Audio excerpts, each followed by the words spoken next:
Welcome to my party, we're just getting started. A life is a dream or a nightmare scarring. Hand me a drink cause I think I'm going all in. Get me a 아투TV 시청자 여러분 안녕하십니까.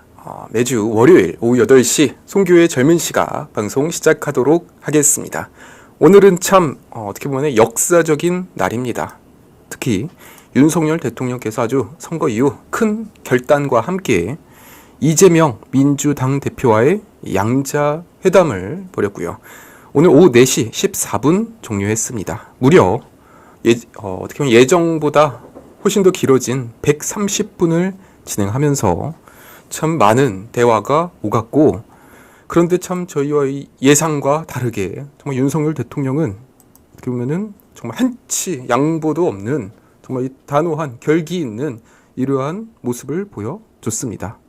그러다 보니까 지금 민주당에서는요, 이번 회담이 끝나자마자 답답했다, 불만스럽다, 이런 이제 부정적인 평가가 나오고 있는 반면, 지금 이제 대통령실과 국민의힘 측에서는 상당히 만족스러운 이러한 회담 결과로 지금 평가를 하고 있습니다.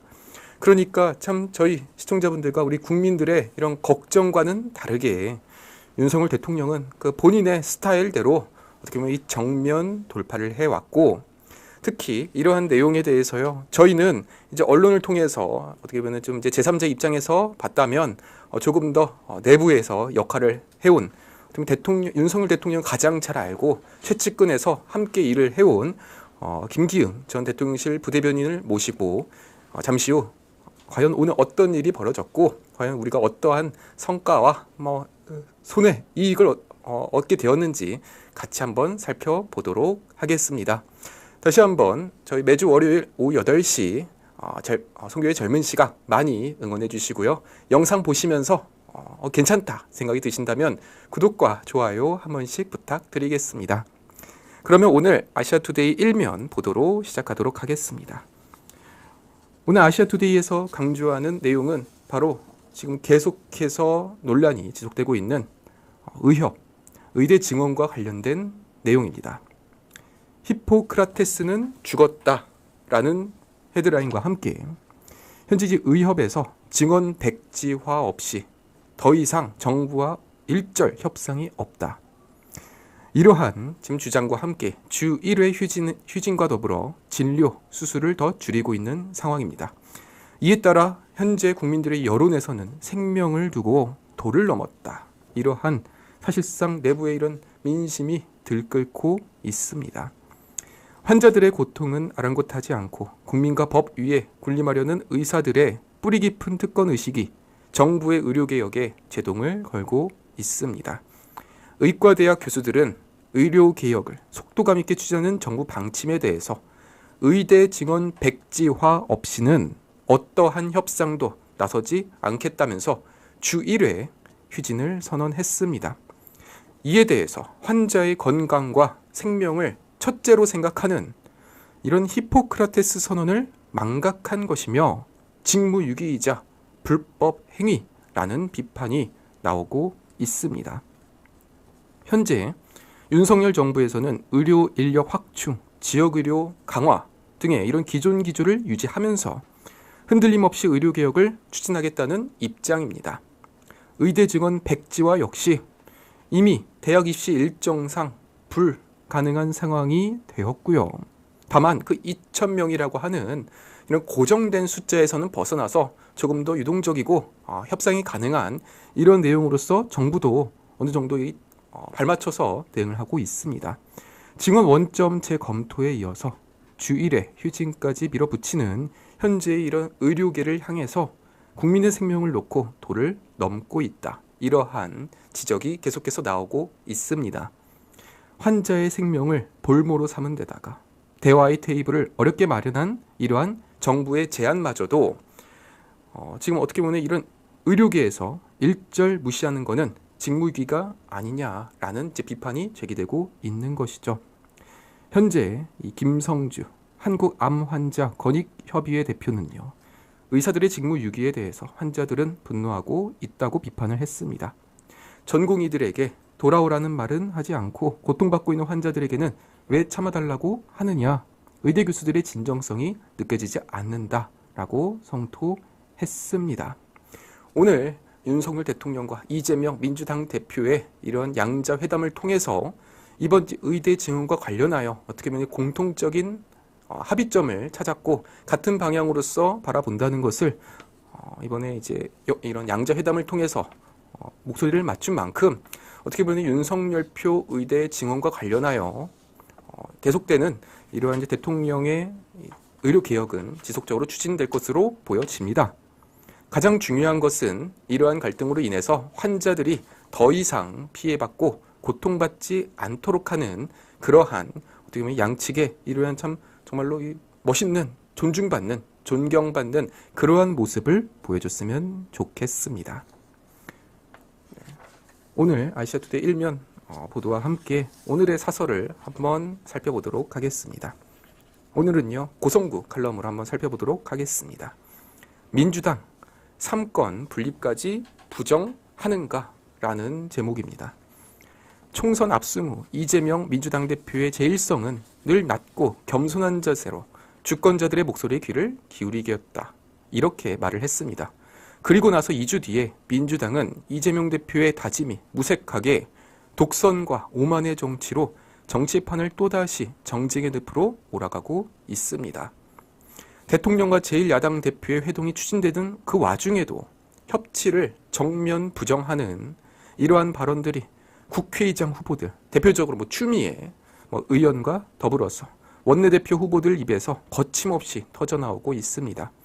정부와 국회가 정면 충돌할 때조차도 대화와 타협의 정치를 열어가야 할 입법부 수장과 원내대표가 되겠다는 사람들의 이러한 언행은 향후 한국 정치가 지금껏 보지 못한 격렬한 정쟁으로 점철될 것임을 예고했습니다.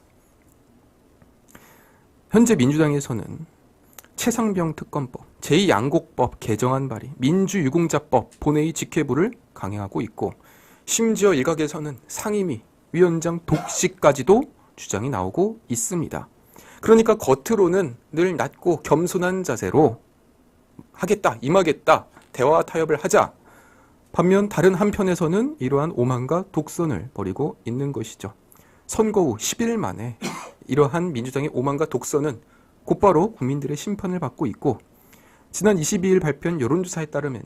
국민의힘이 민주당의 지지율을 다시 한번 역전하는 이러한 지지율을 기록했습니다. 미디어 정치의 영향으로 민심의 이슈, 이러한 감성은 매우 높아졌습니다.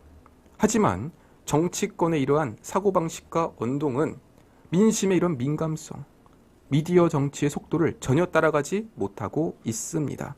결국 어떻게 보면 승자의 저주라고 할 수 있는 이런 총선 압승의 기쁨은 단 열흘 만에 끝났고 오히려 민주당은 독선과 오만의 정치를 계속하고 있는 것이죠. 한편 윤석열 대통령과 당정은 총선 참패 후 당, 정, 대 전면 개편과 함께 전면 쇄신을 향해 발걸음을 재촉하고 있습니다. 이 시작은 어떻게 보면 윤석열 대통령으로부터 시작이 되었었죠. 소통과 협치고 곧바로 비서실장, 정무수석의 교체와 함께 이재명 당대표에 대한 영수회담을 먼저 제의를 하고 그리고 오늘 정말 역사적인 이러한 이제 영수회담이 벌어지면서 이제는 오히려 국민의힘과 대통령이 협치를 제안하고 나서고 있고 반대로 민주당에서는 이런 오만과 독선으로 일절 국민들과의 이런 소통을 무시하고 한쪽의 이런 강성 지지층만의 입장을 내세우다가 결국에는 총선 끝난 지 일주일 만에 국민들의 심판을 받고 있는 이러한 상황이 벌어졌습니다. 협치는 선의에 의해서가 아니라 삼권 분립과 견제와 균형의 제도적 장치들을 통해서 구현하고 그렇게 해야 효과적이고 지속 가능합니다. 탄핵, 처분적 법률이라는 이러한 발언들이 나올 때마다 삼권분리 원리의 사실상의 부정이 발생하는 것이죠. 그것은 곧바로 대의제 민주주의의 부정으로 이어질 것입니다. 45%의 민심, 108석에 실린 또 다른 민심을 부정하게 될 것입니다. 참으로 이번 총선에 우리는 아직까지도 패배 의식에 젖어들 수도 있지만 우리는 다시 한번 생각해 보면 지난 21대 총선에서 그러면 그 당시에 민주당이 180석을 가져갔음에도 불구하고 불과 2년, 3년 만에 우리는 다시 한번 정권 교체를 5년 만에 가져온 그런 경험이 있습니다. 이번에도요, 저희 아시아 투데이와 그리고 저희 시청자분들이 함께 힘을 모아 주신다면 어떻게 보면 민주당은 승자의 저주에 빠져서 그 강성 지지층에서 헤어나오지 못하고 반대로 우리는 새로운 이런 대화 타협 그리고 이런 혁신의 목소리를 통해서 더 나은 이런 방향으로 이어질 수 있다고 생각을 합니다. 그러면요, 오늘 준비한 이 아시아투데이 일면 보도와 사설은 여기까지 준비를 했습니다. 그러면 이제 오늘 가장 이제 중요한 내용인 윤석열 대통령과 이재명 당 대표의 양자 회담에 대해서 어떻게 한번 이런 내부의 이런 관점에서 한번 살펴볼 수 있는지 김기흥 전 대통령실 부대변인 모시고 한번 살펴보도록 하겠습니다. 안녕하십니까? 안녕하세요. 예, 참 이번에 정말로 큰 역할을 해주셨고요. 그리고 정말로 깜짝 놀랄 만한 이런 성과를 또 거둬 주셨습니다. 좀 이번에 소감을 한번 여쭤봐도 되겠습니까? 저 총선 말씀하시는 예. 건가요? 예. 총선에 도전을 했고요. 네.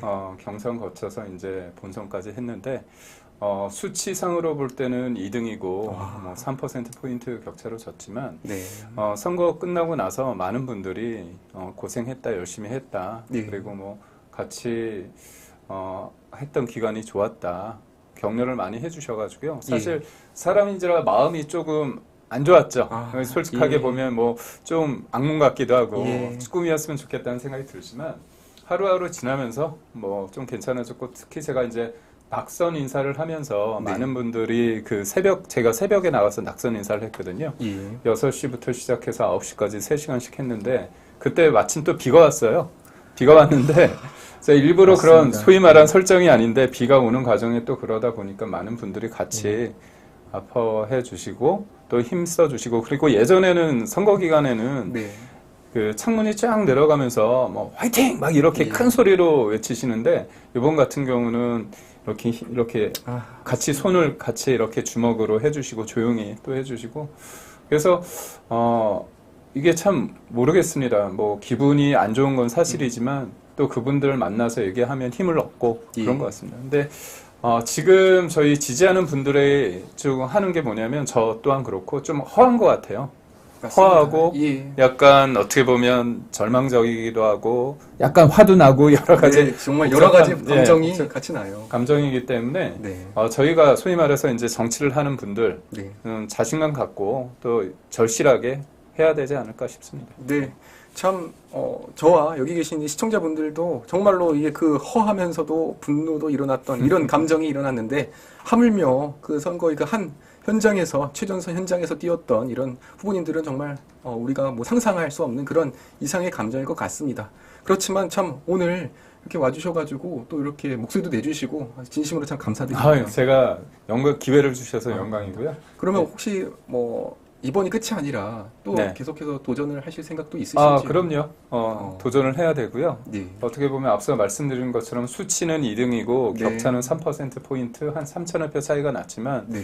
사람들의 마음을 얻었고 같이 한 부분이 있기 때문에 소위 말해서 이제 국회의원이 된다, 배지를 단다 그게 목표가 아니라 네. 4년 동안의 기간을 같이 많은 분들과 함께 하다 보면 네. 그 과정에서 의미를 찾다 보면 그 결과는 좀 자연스럽게 오지 않을까 싶고 예. 또 선거가 끝나고 나서 많은 분들이 뭐 대통령 때문이다, 뭐 한동훈 때문이다, 네. 뭐 그런 얘기를 많이 하시는데 저는 진짜 실제로 뛰어보면 그런 상황을 느끼는 분도 있겠지만 저는 온전하게 제 탓이라고 생각합니다. 뭐냐면 왜 그러냐? 저는 나름 열심히 했지만 네. 경선이나 본선 과정에서 하나의 마음으로 모으지 못한 부분이 있거든요. 치열하게 경쟁을 하다 보니까 그거는 후보 탓입니다. 그러니까 이게 뭐냐면 어떤 상황에 대해서 객관적으로 상황을 보고 그래야지만 다음에 변화를 할 수 있지 않습니까? 그래서 좀 더 큰 틀에서 사고를 했으면 좋겠고 네. 뭐 영수회담도 보면서 제가 좀 말씀을 드리겠지만 그리고 또 우리 앵커 진행자께서도 승자의 저주라고 말씀을 하시지 않았습니까? 보면 이번 총선 민심을 어떻게 보느냐에 따라서 행동이 나오는 거잖아요. 그럼요. 예. 민주당 같은 경우는 청구서 받으러 온 격이잖아요. 네. 뭐 하나부터 열까지 그냥 쏟아내고 네. 이거에 대해서 대통령의 입장에 대해서는 또 일방적으로 해석까지 하고 네. 뭐 답답했다고 그러고 네. 뭐 그러면서도 소통의 첫 장은 뭐 열었다 평가를 하고 예. 야, 좀 그렇더라고요. 답답한 건 저도 답답한데 좀 그런 상황이더라고요. 예, 그래서 이번- 제일 중요한 거는 네. 민심이란 거는 저희도 회초리를 맞았습니다. 하지만 예. 저쪽이 잘해서가 아니라 저희가 부족한 것도 있죠. 하지만 네. 저쪽에 일방적으로 손을 들어준 건 아니다. 네. 그 부분을 이쪽이 4년 전에도 분명히 4년 전에 못했기 때문에 정권 교체가 됐거든요. 예, 그럼요. 근데 4년 만에 또 이렇게 됐잖아요. 근데 네. 그분들이 제가 볼 때는 정신 못 차릴 것 같아요. 왜냐? 정권은 내줬지만 네. 소위 말해서 그렇게 강하게 하고 감성적으로 사람들을 그렇게 선동시켰던 사람들, 네. 우리가 볼 때 강성이라고 하는 사람들 예. 다 살아남지 않았습니다. 네. 그렇다면 주변 사람들이 뭐겠어요? 아, 합리가 아니라 네. 협치가 아니라 양보가 아니라 일방적으로 공격하고 일방적으로 좀 힘으로 그렇게 했을 때 저 사람도 공천받고 네, 또 그렇죠. 국회의원이 되네? 그런 걸 배우는 거 아닙니까? 그런 인식을 심어줬습니다. 맞습니다. 확실히. 그런 면에서 볼 때 저는 좀 안쓰럽다고 생각하고요. 예. 잠시만요. 이게 참- 갑자기 나오네요. 예.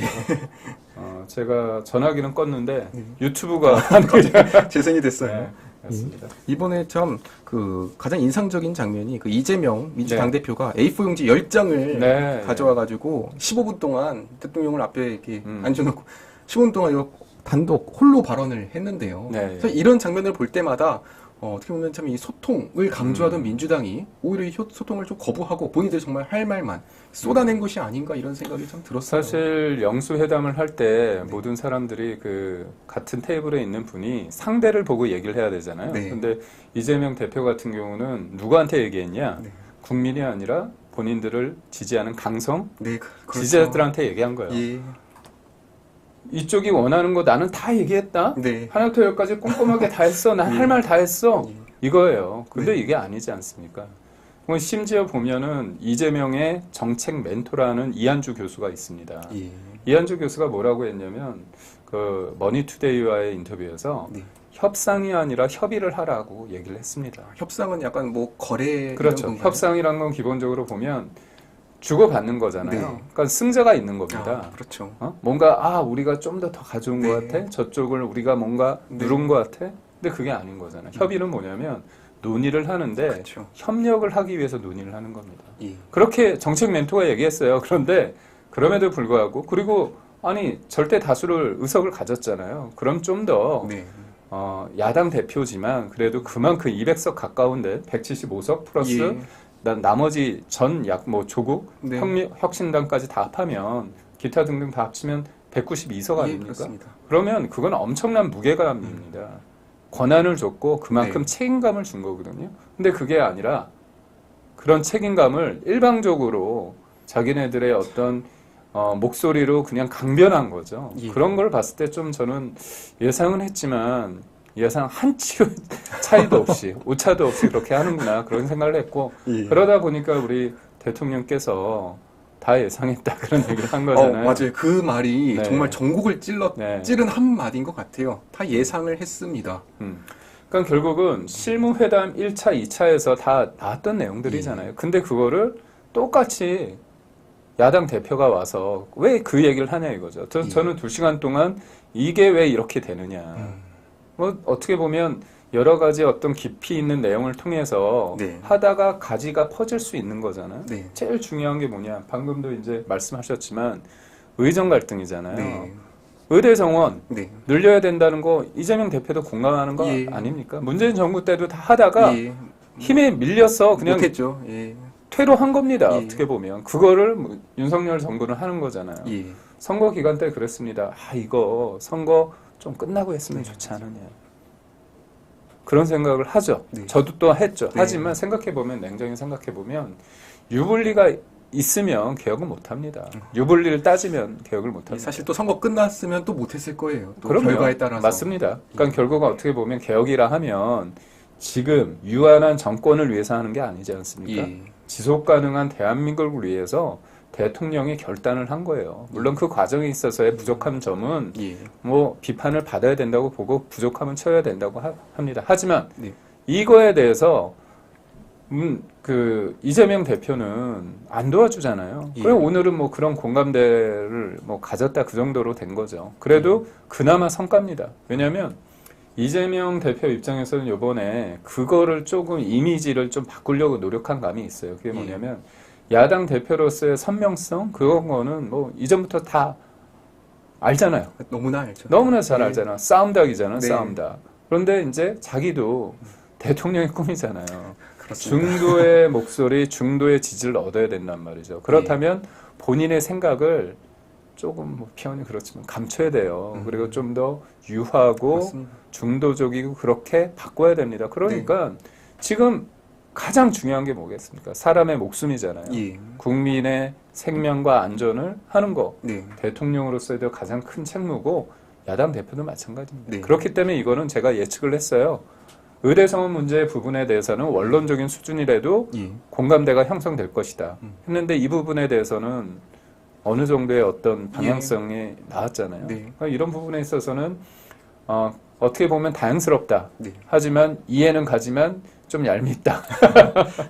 그런 생각을 해봅니다. 예, 근데 참 그 의대 증후 관련해서는 이제 한 목소리 나왔지만 나머지에 대해서는 윤석열 대통령이 제 생각보다 더 좀 단호하게 좀 이제 입장을 이제 표명을 하실 것 같아요. 지금 이제 하나씩 뭐 네, 속보로 네. 나오고 있는데 네. 일단 민주당에서 요구한 것이 일단 기본적으로 최상병 특검법 그리고 전국민 25만 원 그리고 뭐 이태원 특별법 그 김건희 여사 관련된 뭐 가족 문제 해결 뭐 이런 여러 가지 요구에 대해서 윤석열 대통령이 사실상은 하나씩 이유를 들어서 이런 좀 단호하게 이제 사실상의 거부를 한 것이 아니냐 이렇게 평가가 나오고 있는데요. 사실 저희 그 부대변인께서는 윤석열 대통령을 이제 어떻게 보면 참 오랜 기간 동안 옆에서 이게 좀 함께 일을 하고 좀 접해본 분으로서 윤석열 대통령 이러한 좀 단호한 모습이 좀 예상이 좀 가셨는지요? 사실 25만 원 민생 회복 지원금 관련해서는 예측이 같습니다. 어떻게 보면 뭐 다시 선거 얘기를 한다면 네. 25만 원 얘기가 들었을 때 주변에서 그랬습니다. 아니 국민의힘 받고 더블로 가라. 네, 해라. 50만 원은 해라. 그런 얘기를 하잖아요. 예. 그때 제가 우스갯소리로 뭐라고 말씀드렸냐면 예. 뭐 정권이 우린 유한하지만 대한민국은 영 계속하니까 그럴 수는 없다. 네. 사실 코로나 전국 때 돈 네. 받았잖아요, 우리. 예. 저도 그때 받았습니다. 25만 원 받았고요. 저희 집 100만 원 줬어요. 예, 4인 가족 하면 100만 원이었던 예. 것 같아요. 제가 받아서 TV 바꿨습니다. 예. 좋습니다. 네. 근데 부채 늘었잖아요. 그렇죠. 문재인 정부 때 600조에서 400조가 늘었습니다. 네. 그래서 1000조가 넘어요. 그리고 올해 제가 알기로는 국채, 네. 원금을 상환하는 게 아니라 국채 이자가 29조 원. 이자만요? 29조 원. 그리고 그게 우리 한 해 예산의 4.4%. 4년 동안에 100조 원이 이자로 든다고 합니다. 그거 누가 갚아야 돼요? 제가 갚아야 돼요. 맞습니다. 저는 49이야, 48이야. 젊은 분들이 갚아야 아니, 돼. 지금 제가 더 오래 갚아야 될 것 같아요. 그럼요. 더 갚아야 되는 거예요. 예. 그렇습니다. 그게. 결국은 내가 지금 좋으면 내 자식들이, 내 자손들이 힘든 거예요. 예. 그래서 제가 얘기하는 거잖아요. 윤석열 정부에 있어서 지금 사람들이 민심을 호도하는 분들이 있어요. 그리고 민심을 오독하는 경우가 있습니다. 그게 민주당이에요. 지금 국정기조의 전환을 요구하는 게 아니라 네. 잘한 게 있고 못한 게 있어요. 네. 못한 부분은 채워서 하라는 거예요. 그런 부분에 있어서 네. 대통령이 소통을 잘 하고자 한다고 했는데 그게 미흡하다고 하면 예. 더 적극적으로 하라는 거죠. 저는 소통을 하겠다는 거를 대통령은 정치하겠다고 표현한 거죠. 그러니까 저는 그 부분에 있어서 그럼 냉정하게 보면 요번에 총선 민심은 네. 우리가 부족한 거는 매섭게 때린 건 맞아요. 하지만 민주당한테 손을 들어줬다고 보지는 않거든요. 그렇습니다. 예. 네? 그리고 또 하나가 뭐냐면 문재인 정부 시즌2로 돌아가는 게 아닙니다. 우리 5년 전이 아니죠. 문재인 5년 동안 얼마나 힘들었습니까? 마차를 끄는 게 아니라 마차가 말을 끄는 네. 소득주도 성장.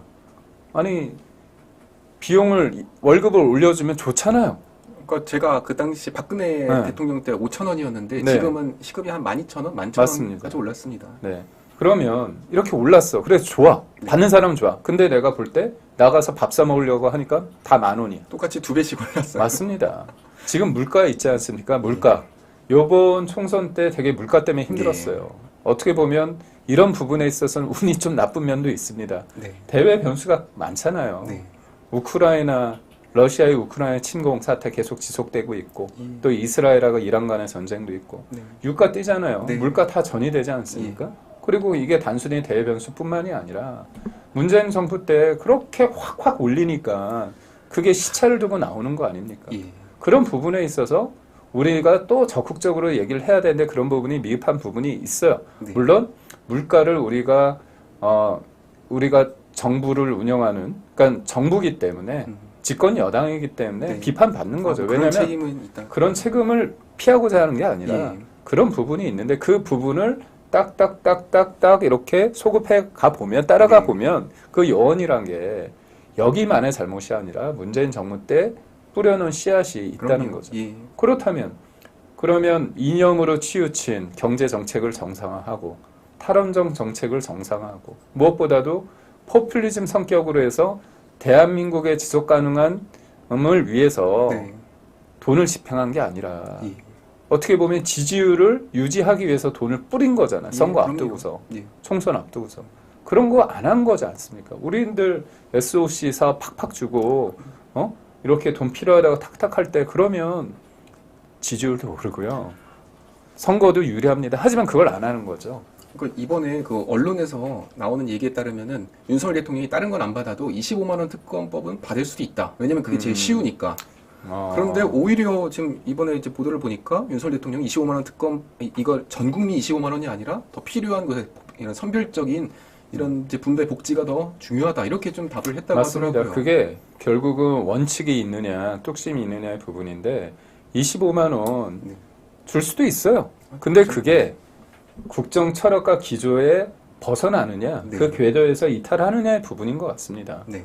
25만 원이 아니라 금액을 줄이거나 그래서 지급 대상이 전 국민이 아니라 어려운 사람을 한다면 줄 수 있는 거죠. 그게 보면 큰 정부와 작은 정부, 시장의 영역을 인정하는 거냐, 그리고 예. 또 하나가 뭐냐, 보편 복지냐, 선별 복지냐의 그건 거잖아요. 예. 그럴 때 윤석열 정부는 나름 오른쪽 아닙니까? 네.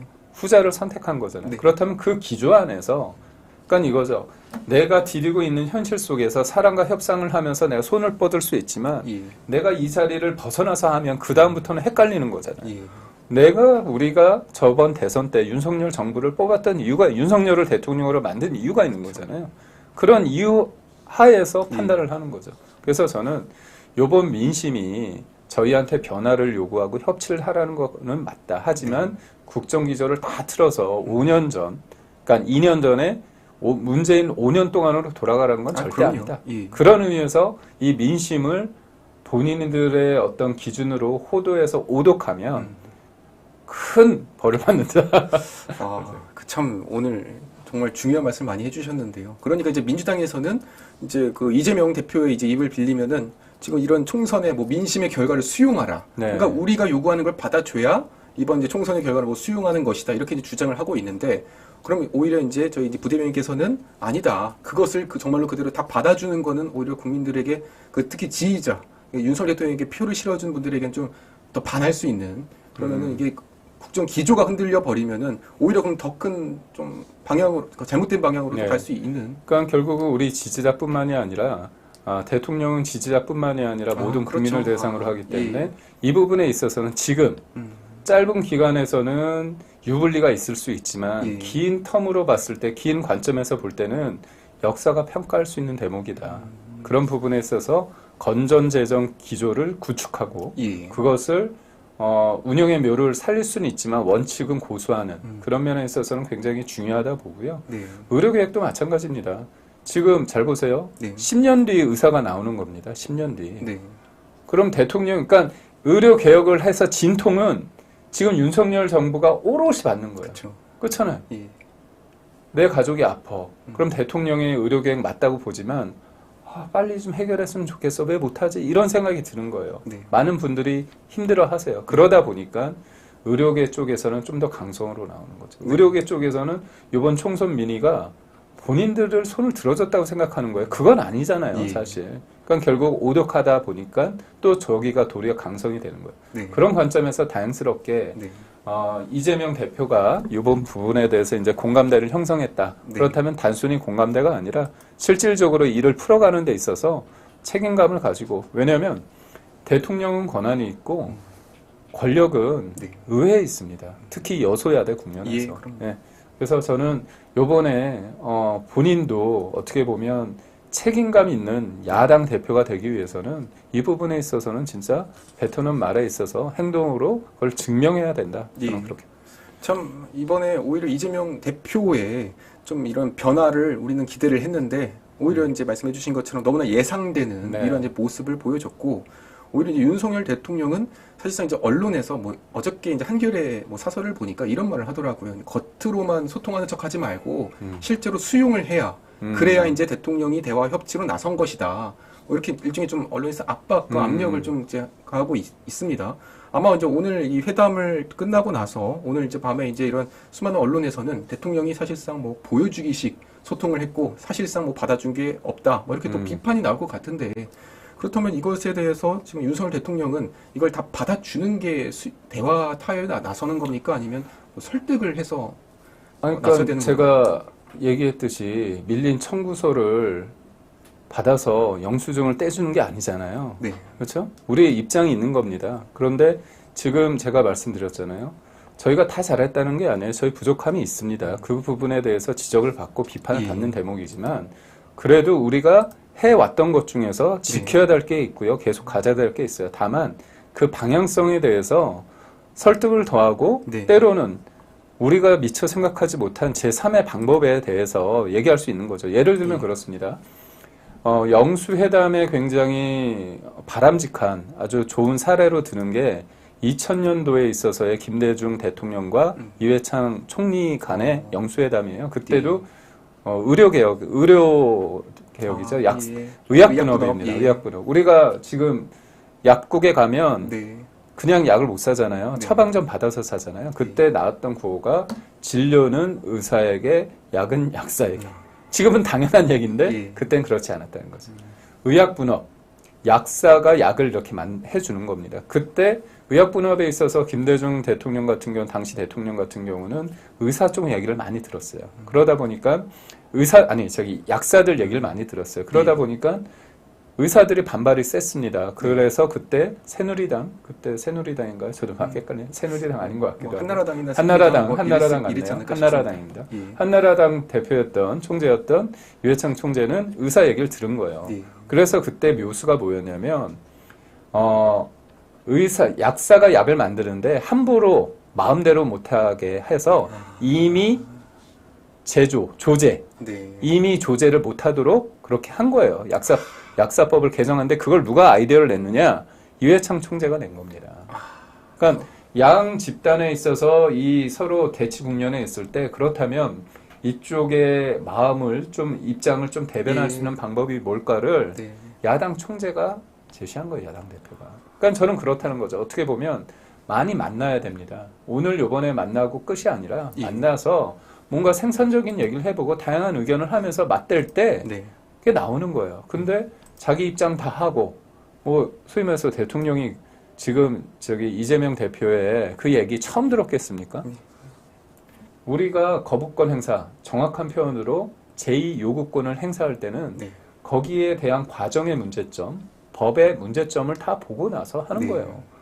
아니 그쪽도 어떻게 보면 여야가 합의해서 낸 아니면 우리가 예. 거부 못하죠. 근데 일방적으로 직회부 해가지고 온 안들이 많은 거예요.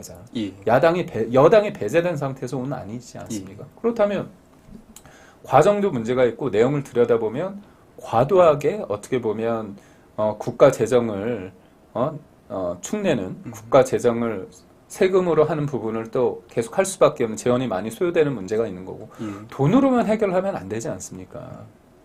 양국법도 보면 네. 좋죠. 농민들 열심히 일해서 쌀을 댔는데 쌀값이 폭락하면 그거 정부에서 해주면 좋죠. 네. 누구 돈으로 하는데요? 이게 또 이재명 제도인데. 돈이 아니잖아요. 맞습니다. 네. 저보다 저희 우리 청년들의 돈이네요. 진흥접 앵커님의 돈입니다. 그렇다면 근데 사람들은 몰라. 내가 호주머니에서 줄수 세는지 몰라. 그 얘기를 하는 거예요. 그렇다면 그런 분들은 쌀을 계속 하고 싶겠죠. 왜냐 보존을 해주니까. 그럼 그게 시장 경제 되는 게 아니잖아요. 쌀은 계속 쌓이고. 그렇다면 그거를 쌀이 아니라 콩이든 다른 작물로 할 수 있게끔 하는 부분이 중요한 거잖아요. 예. 결국 밑 빠진 쌀독, 독 그런 셈이지 않습니까? 그런 게 너무 많아요. 그러니까 저는 가장 쉽게 하는 게 뭐냐면 돈 가지고 해결되는 거다. 네, 맞습니다. 가장 쉬운 게 뭐냐? 또 남의 돈 가지고 하는 거다. 이거예요. 이재명 대표의 돈이면 이렇게 안 할 거 아닙니까? 그렇죠. 그러니까 결국 그렇습니다. 그리고 그 돈이란 게 남들이 볼 때는 농민들 좀 어려운 것 같은데 이런 사람 어려운 것 같은데 이거 어려운 것 같은 데가 아니라 어렵다고 한다면 그분들을 소위 말해서 그 논리에서 맴돌게 있는 게 아니라 과감하게 그거를 포기하고 다른 걸 할 수 있게끔 하는 게 중요한 겁니다. 그러니까 결국 보수는 설명이 길고 네. 진보는 되게 단순 명료해요. 어려운 사람 돕자는데 네. 임금 올려줘야 되는 거 아니냐? 이거 쉬운 거잖아요. 근데 우리는 어렵잖아, 길잖아. 그거는 이쪽이 월급이 올라가면 이건 비용으로 되니까 이건 물건값에 전가돼서 물가도 오르고 이거는 너무 길잖아. 네. 감성에. 네. 감성과 이성이 있는데 당연히 이쪽이 쉽죠. 그러니까요. 그런데 세상은 복잡하고 다단하지 않습니다. 예. 그러니까 이게 지금 참 요즘 SNS가 이제 발달하면서 유튜브가 막 네. 돌고 특히 이제 쇼츠라고 해서 네, 60초 예. 이내가 돌지 않습니까?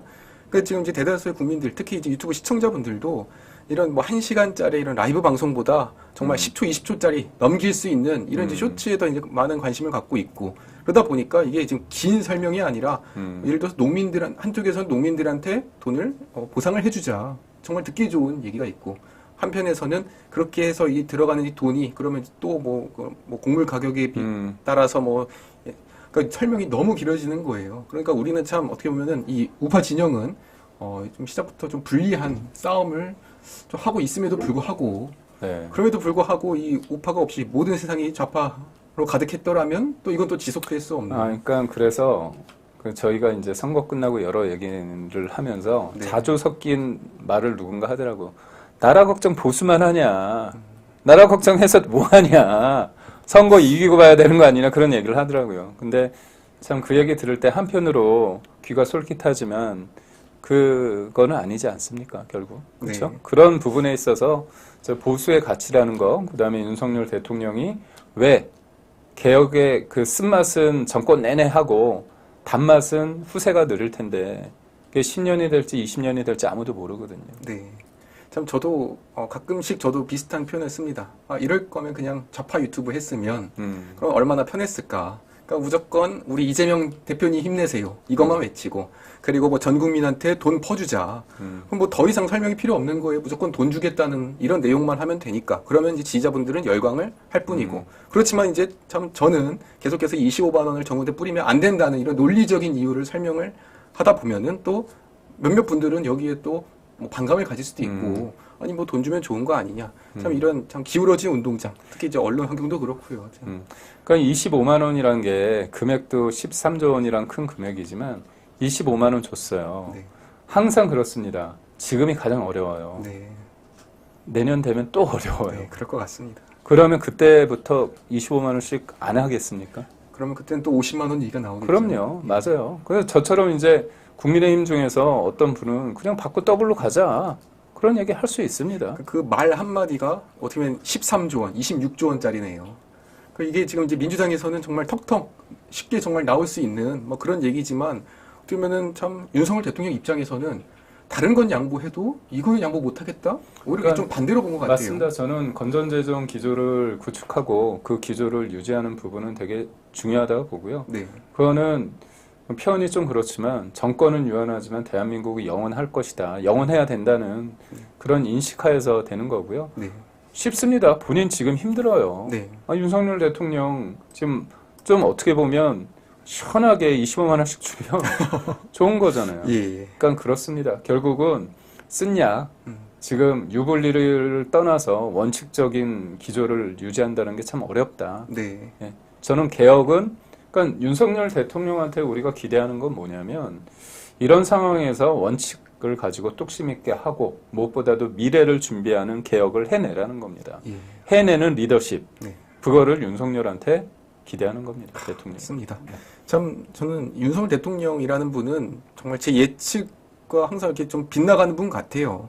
특히 언론에서 어떻게 보면 한쪽 방향으로 이렇게 좀 대통령에게 좀 이렇게 압력을 넣었던 내용 중에 하나가 결국 윤석열 대통령이 이번 회담을 통해서 뭐 대화만 하고 어떤 것도 받아들이지 않으면 이제 불통 대통령이다 이런 이제 프레임을 이제 깔아놨는데 지금 대통령은 그 프레임으로 뛰어들었어요. 사실상의 이런 대부분의 이런 민주당의 요구 사항에 대해서 하나하나씩 이유를 들어서 이제 반대 입장을 표명을 했습니다. 이제 오늘 나온 얘기 중에 지금 조금 전 속보에서는 이태원 특별법에 대해서 독소 조항을 언급하면서 이것을 우리가 받을 경우 이러한 문제점이 있다. 그래서 이제 일종의 거부를 표명을 했고 또한 이제 최상병 이 특검법 수용 그리고 이제 가족 의혹을 정리해달라 이런 얘기에 대해서도 사실상 지금까지는 이제 이런 반대의 입장을 표명을 했다고 하는데요.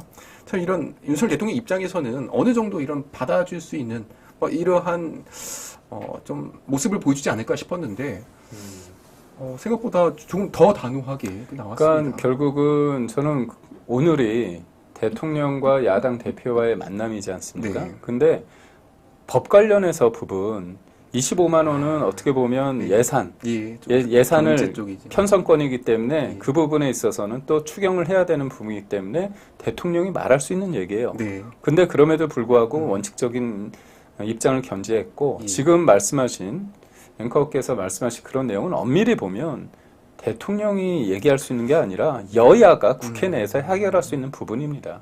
근데 그런 부분이기 때문에 어떻게 보면 지금 대통령이 그거에 대해서 이거는 예스고 이건 안 된다고 일일이 이렇게 디테일하게 하나하나 대답을 한다는 것 자체가 어떻게 보면 좀 어불성설이고요. 여당 대표가 있는 상황에서 같이 얘기할 수는 있겠죠.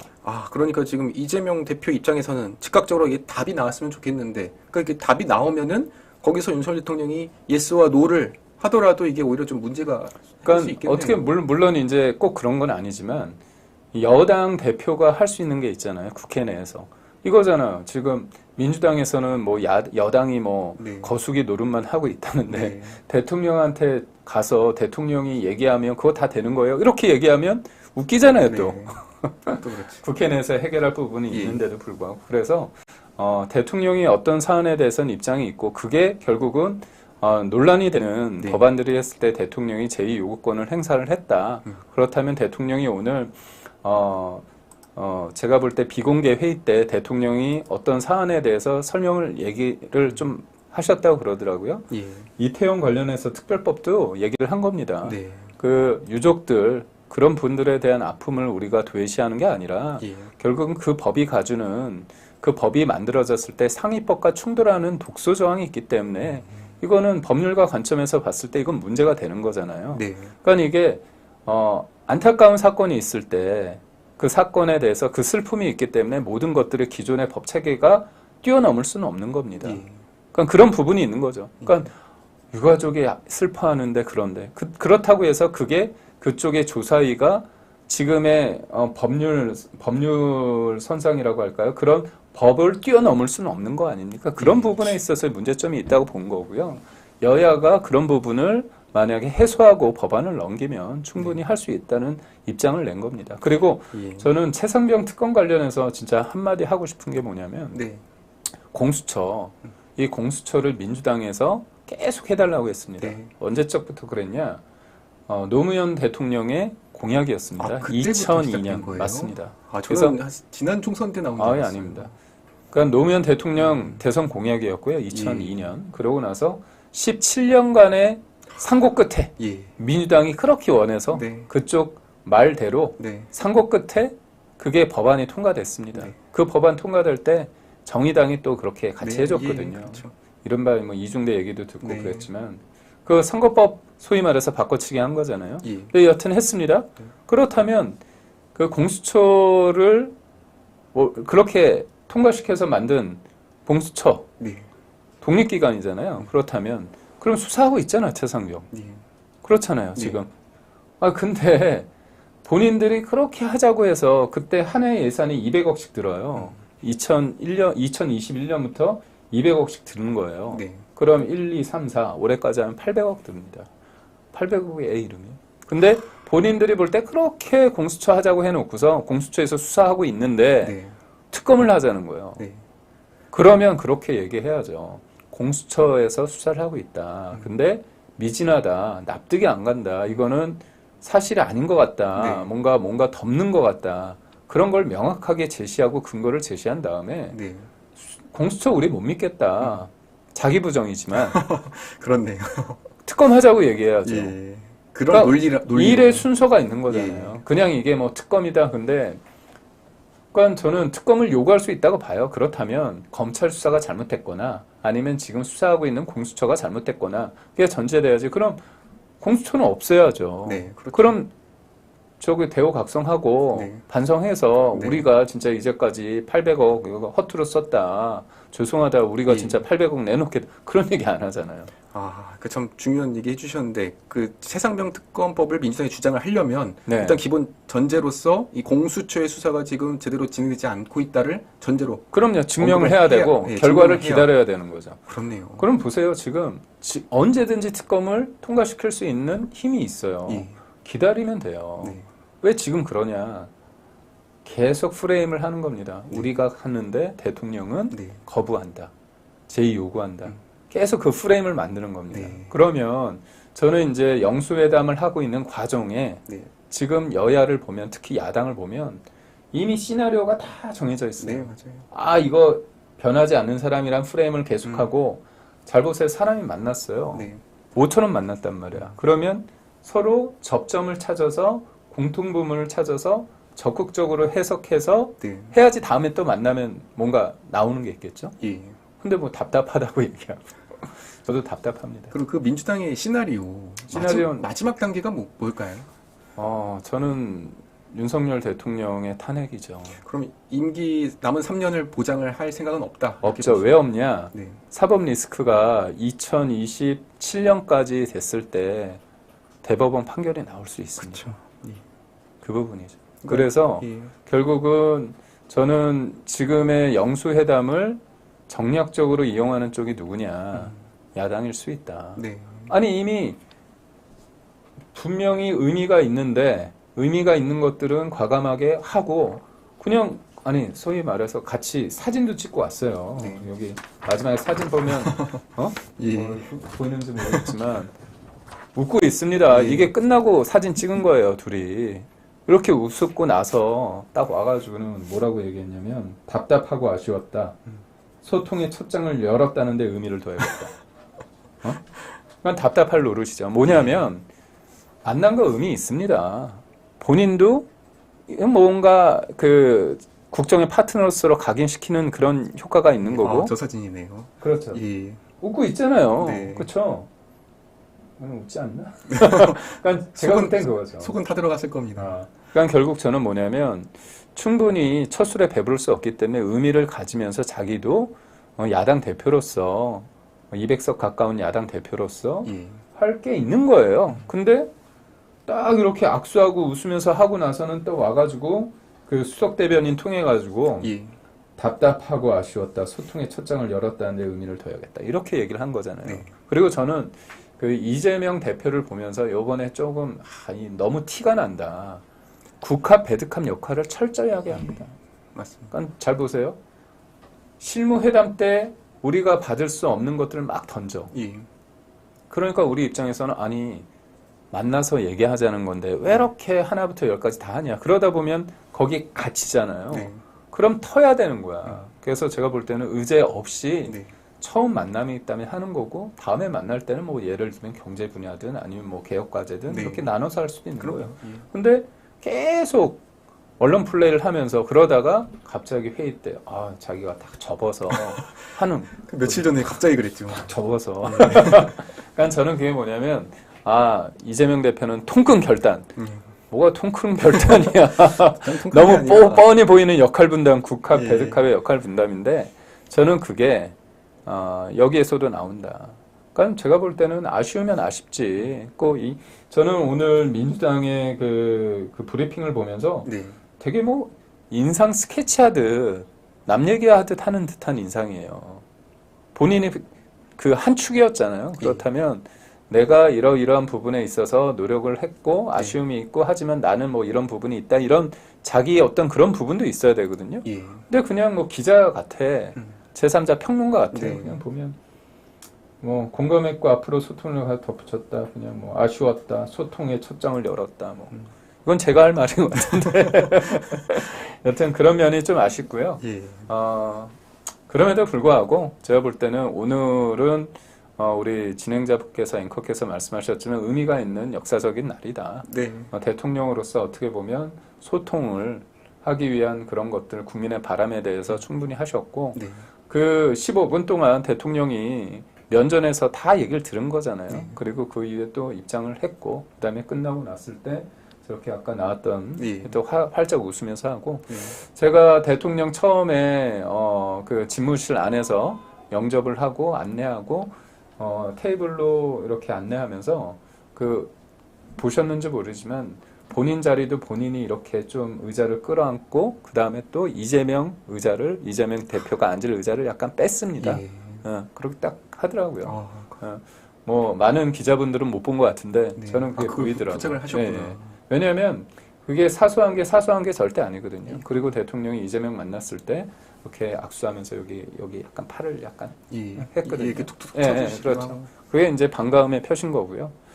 오늘 저는 좀 보면서 조금 안쓰러움도 있었습니다. 대통령의 목이 네. 좀 쉬었더라고요. 오늘 조금 예, 네. 아마 스트레스도 많으셨을 거고 음. 이제 어떻게 보면은 모든 책임이 이제 대통령에게 이제 다 가지 않았습니까? 그런 점에서 부담감도 막중했을 것 같습니다. 저는 대통령이 지금 2024년을 살고 있는 대통령 그리고 아까 제가 얘기했듯이 어떤 미래를 준비하는 앞으로 2030년, 40년, 50년 네. 대한민국을 생각하면서 지금을 결정할 수 있는 뭔가 어떤 상황에 대해서 가름말을 타야 되는 예. 그런 엄중함에 대해서 본인이 생각하고 있을 거라 생각하고요. 저는 대통령이 웬만해서는 목소리가 굉장히 또랑또랑하거든요. 네. 근데 오늘 좀 쉬어서 저 개인적으로는 약간 마음이 그렇더라고요. 예. 참 이번 어떻게 보면 총선 이후로 정말 우리 국민들도 힘들었지만 그리고 또 우리 후보님도 정말 고생 많으셨지만 윤석열 대통령도 아마 이제 지금 정말로 많은 고민이 있었을 것 같고 특히 이제 오늘 영수회담이 있기 이런 양자회담이 있기까지 정말 그 말 하나 행동 하나 얼마나 참 고민이 많았겠습니까? 근데 이제 제가 이제 어저께 윤석열 대통령에게 개인적으로 이제 부탁드렸던 내용 중에 하나가 오히려 이렇게 만났을 때 정말 화답을 하고 이런 거에 대해서는 충분히 양보를 하고 의자 빼주는 모습을 좀 몰랐는데 딱 저희 후보님께서 말씀해 주셔가지고 좀 오늘 놀랐습니다. 그러니까 이런 거에서는 충분히 양보하고 손을 내밀 수 있지만 그렇지만 정말 본인의 소신에는 양보하지 말아 주시라. 이렇게 제가 좀 개인적인 이런 당부에 방송을 한번 한 적이 있었는데 참 제가 생각하던 그런 대통령의 모습으로 이번에 임해 주신 것 같아요. 그 참 어떻게 보면 윤석열 대통령 입장에서는 이번 이제 처음이 아니라 뭐 여러 번의 기회가 있다 이런 생각과 함께 정말 편하게 임했지만 반대로 이재명 대표 입장에서는 이제 뭐 A4 용지 뭐 수십 장 분량을 뭐 가져와가지고 10장인가 뭐. 예, 그걸 이제 막 쌓아가지고 15분 동안 이렇게 읽는 모습을 봤을 때 이거는 참 언론에서도 특히 이거는 어떤 좌성향의 그런 언론에서 봤을 때도 이거는 오히려 대화는 윤석열 대통령이 하고 한쪽에서는 일방적인 본인의 생각만을 읽는 이러한 모습으로 좀 비춰지지 않았나 생각이 돼서 참 개인적으로 인상이 더 많이 나왔던 것 같습니다. 그러니까 회담이라 하면 내 얘기를 하고 상대방 얘기도 듣고 그러면서 말을 섞는 거잖아요. 네. 입장을 한번 그러니까 협치라는 게 내 생각을 그 사람한테 심어가지고 끌어오는 게 아니라 네. 협치는 어떻게 보면 서로 간의 이견을 인정하는 겁니다. 그럼요. 출발 자체는 그 틀을 인정하는 거죠. 네. 근데 이제 저는 진짜 쏟아냈다는 표현뻔히 할 수 없거든요. 줄줄이 나열한 겁니다. 예. 그러니까 본인들의 입장을 네. 그거를 이제 민심이라고 하면서 하시는 건데 네. 저는 그런 부분이 조금 가공된 민심 아닌가. 민주당 버전의 민심 아닌가 그런 생각이 들고 예. 그 다음에 이제 이거에 대해서 오늘 약간 프레임을 잡은 거예요. 변하지 않았다. 그렇다면 이쪽은 뭘 할 것인가? 시나리오가 다 있거든요. 특검 전국으로 가려고 하는데 네. 저는 그렇게 과하게 힘쓰다가는 4년 전 상황이 똑같이 된다. 그러다가 예. 다친다. 네. 그런 겁니다. 뭐냐면 예. 4년 전에도 보면 민주당이 지금 180석 가까이 얻었을 때 어떻게 했습니까? 임대차 3법 했잖아요. 예. 그러니까 시장에 그러니까 부동산이라는 건 뭐냐면 수요와 공급에 의해서 자연스럽게 가격이 결정돼야 되는데 일부러 세금을 통해서 수요를 꺾어버린 거잖아요. 예. 공급이 되지 않으면 어떻게 되겠습니까? 그럼 오르는 거잖아요. 네. 그럼 누가 손해를 보는 겁니까? 다 같이 국민들이 그렇죠. 손해를 서민들이 보죠. 손해를 예. 보는 거죠. 그러니까 결국은 그런 것들을 임대차 3법이란 걸 통해 가지고 하다가 탈이 났죠. 그리고 네. 검수완박. 그게 저거잖아요. 결국 검수완박으로 인해서 윤석열 대통령이 또 국민의 소원을 받고 대통령이 된 겁니다. 예, 그럼요. 결국 본인들이 주체할 수 없는 힘, 그리고 국민의 민의를 본인들의 버전으로 오독하는 순간 네. 잘못은 되풀이 되는데, 결국은 이제 이거죠. 그분들보다 어떻게 보면 표현이 좀 그렇지만 더 빨간 사람들, 더 네. 빨간 맛의 버전들의 사람들이 네. 등장을 한 거잖아요. 얼마나 막말이 있고, 얼마나, 그리고 철험에 있는 분들, 그 다음에 수사를 받고 있는 사람, 경찰 수사 받고 있는 네. 사람, 검찰 수사 받고 있는 사람, 심지어 1, 2심에서 유죄를 확정받은 네. 사람이 다 들어왔잖아요. 그러니까 이번에 뭐 조국 혁신당 그쪽은 뭐 거의 절반 가량이 뭐 조사받고 재판받고 있는 사람들이기도 하고요.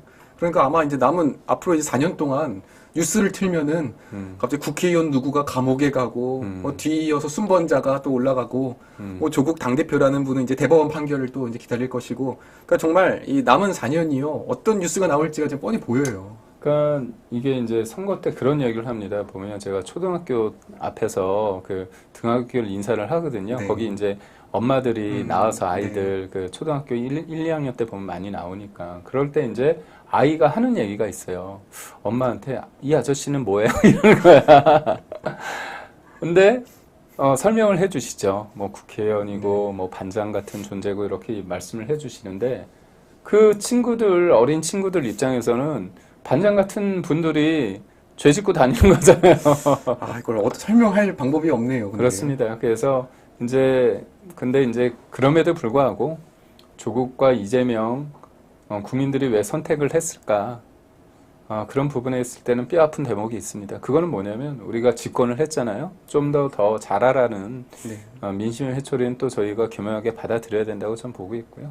그런 의미에서 저는 대통령도 변화가 있고 네. 변하지만 지켜야 될 것은 지키고 있다. 그럼? 그런 부분이 되게 중요하다. 예. 참 오늘 김기흥 저희 부대변인님을 총선 전에 이렇게 찾아뵙고 그다음에 총선 끝나고 이제 모셔 뵈었는데 저는 다른 분을 모신 것 같아요. 그 전에 그래요? 있던 그 저희 후보님의 그 모습대와 오늘 좀 이제 만나 뵈는 김기흥 부대변인의 모습은 정말로 어떻게 보면 한 두세 차원이 업그레이드된 그러한 모습으로 좀 만나 뵌 것 같습니다. 저는 그대로였는데 후보님은 정말로 어떻게 보면 이 민심의 현장도 듣고 그러면서 참 차원이 달라진 이런 모습을 보고 우리는 정말 희망이 있구나. 저는 이런 좀 생각을 들었습니다. 결론이 그렇게 나서 제가 왜냐면 고맙습니다. 저는 오히려 제가 낙심하고 제가 힘이 빠지고 그러다 보니까 제가 이제 뭐 말할 힘도 잃고 막 이러면서 안 좋은 길로 이렇게 빠져들고 있었는데 오히려 이게 좀 후보님을 만나 뵈니까요. 또 약간 아래에서 깨어나서 새로 태어난 그러니까 제가 낙선 인사를 했을 때 낙선 인사하면 그 어감이 주는 게 있잖아요. 슬프잖아요. 그렇잖아요. 근데 제가 낙선 인사를 뭐 표현이 그렇지만 기분 좋게 했습니다. 그게 왜냐면 제가 계속 했던 일이잖아요. 네. 새벽에 5시에 일어나서 5시 반부터 9시까지 네. 그 12월부터 해가지고 이제 선거 내내 했으니까 그게 몸에 배기도 했어요. 네. 그렇지만 제가 마음이 심란하고 힘들고 그런데 막상 나가면 눈빛 하나하나, 손짓 하나하나에 제가 기분이 좋아지는 거예요. 예. 그러니까 결국은 제가 처음에 말씀드린 것처럼 숫자는 슬프다. 2등을 냈고 3% 격차로 졌다. 하지만 사람은 기분을 좋게 하고 희망적이고 그렇다는 네. 거죠. 결국은 지금의 아픔이 실패가 아니라 더듬이라고 생각하고 예. 지금 국민의힘과 그다음에 윤석열 정부에 있어서 이번에 민심의 회초리는 달게 받고 다만 여기에서 머무는 게 아니라 변화를 해서 쇄신을 해서 좀 더 우리가 책임감 있게 우리가 집권 여당으로서 해야 될 것과 미래 세대를 위해서 우리가 지켜야 될 것이 뭔지를 구별해 가면서 그리고 또 때로는 또 표현되는 것도 우리가 책임이 있는 거거든요. 네. 그러니까 정치라는 건 실체가 중요합니다. 하지만 또 표현되어지는 거, 상대가 어떻게 인식하느냐도 중요하기 때문에 그런 국민이 어떻게 바라보고 있는지 부분에 대해서도 좀 더 신경을 써야 된다. 그렇게. 예. 참 오늘 정말로 우리 저희 시청자분들께 큰 힘이 되는 이러한 좀 말씀을 해주셨고, 그리고 이제 저쪽에서는 계속해서 눈에 보이는 이익만을 이렇게 쫓고 있지만 참 저희 그 윤석열 대통령과 그리고 이제 김기흥 이제 부대변인 포함해서 이제 국민의힘에서는 정말 미래를 보고 이렇게 달리고 있구나, 힘든 싸움을 하고 있구나, 다시 한번 이런 생각이 들면서 저도 여기에 이제 함께 지금 힘을 보태는 이런 자리에 있다는 것이 저도 참 영광이었고, 이렇게 함께 자리에서 정말로 좋은 순간이 된 것 같습니다. 저희 시청자분들께요, 그러면 이제 시간이 이제 다 됐습니다. 좀 마무리 인사 부탁드립니다. 사실 정치라는 게 무엇보다 제일 중요한 게 미래를 준비하는 것이라고 생각을 합니다. 그래서 여러 가지 뭐 언론 환경도 어렵고 그렇지만 이렇게 또 우리 크리에이터님과 함께, 근데 제가 대선 때부터 같이 했기 때문에 뭐 눈빛 하나만 해도 제가 해도 아시잖아요. 선거 기간 동안에 많은 힘을 주셨습니다. 그래서 결과는 아쉬움이 남지만 이 아쉬움이 아쉬움으로 끝나지 않도록 4년 동안 부족한 거 잘 채워가지고 국회의원이 된다고 했을 때 그냥 그 권력, 그 자리가 중요한 게 아니라 지금의 과정에서 곧바로 됐을 때 느끼지 못했던 그런 여러 감정과 그런 과정에 있어서의 어떤 소중함을 잘 풀 수 있도록, 그리고 책임감 있는 정치를 윤석열 정부와 함께 할 수 있도록 노력하겠습니다. 참 감사합니다. 이번 선거 때는요, 제가 젊은 친구 3명을, 3명을 데리고 갔는데, 4년 뒤에는 제가 3명이 아니라 30명을 데리고 더 많이 힘 보태러 가도록 하겠습니다. 오늘 아시아투데이 방송은 여기까지 마치도록 하겠습니다. 우리 김기흥 부대변인님 고생 많으셨습니다. 수고하셨습니다. 네, 고생 많으셨습니다. 선거 때 이게 벌어져서 깜짝 놀라셨죠? 예, 전 하트를 또 해주셔가지고 네, 심쿵할 뻔했습니다. 네. 예, 그럼 마치도록 하겠습니다. 감사합니다. 고맙습니다. 네.